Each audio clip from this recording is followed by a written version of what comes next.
although there was one prior application before one was successful out of Massachusetts. It was the first to apply and was successful 40 years later. I think the number one struggle today lays in your hands, and that a lot of people are not remembering the Native Americans, and that they exist and make up over 8 million people in this country. 8 million people are Native American according to the census, which is now 10 years old.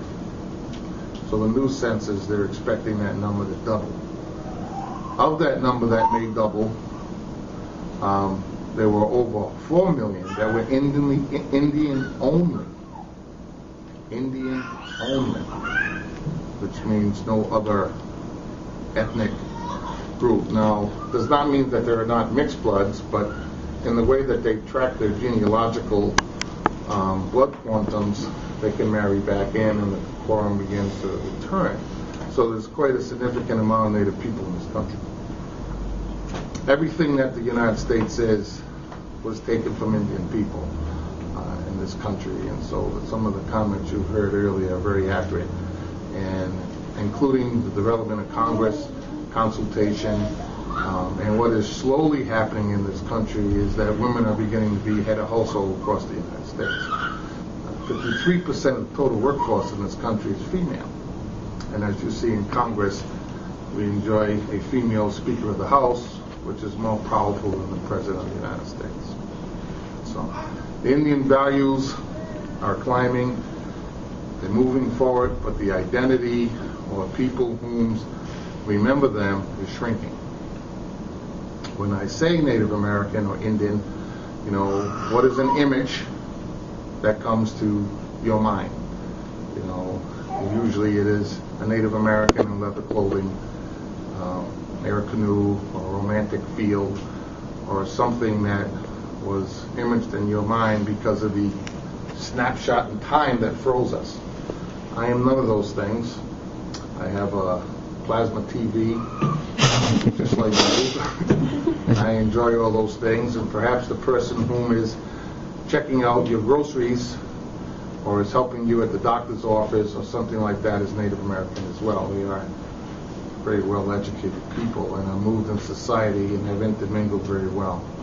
Anthropologists classify intelligence as the ability or the means to adapt. I think Native Americans have been considered the most adaptable human species on the planet. And proof of that is you're hearing two completely opposite renditions given you today on Native people, which means that the past and the present have truly merged. My primary role as executive director of an Indian center is to help Native people who choose to have one moccasin and one dress shoe, how to work balanced in both worlds so you can preserve your culture and your heritage, which you get from your tribes, but that you can also be educated and have a functional job that pays you well and pays you fairly so that you can afford and have the things that mainstream society have if you choose. And it's about choice in this country. Urban Indian centers, we ride on the coattails of sovereignty, we ride on the coattails of tribes. They have the political clout. So without those tribes and sovereignty and those laws, we wouldn't exist and be able to have some success in the community. My organization, the headquarters is located in Providence, Rhode Island. Any of you folks here whom are Native American and you're having some difficulties with your course, because we all know how wealthy college kids are, you can contact my office. I'll say the phone number. It's 401-781-1098, and perhaps we could give you some supportive service dollars to help you through schooling. However, you need to have a tribal identification or a tribal letter or a member of an enrolled tribe. State and federally recognized tribes is what we service. But part of my role, and I'll give just a really quick, because I know we're pressed for time, background. I'm the son of founding fathers for the organization that I work for.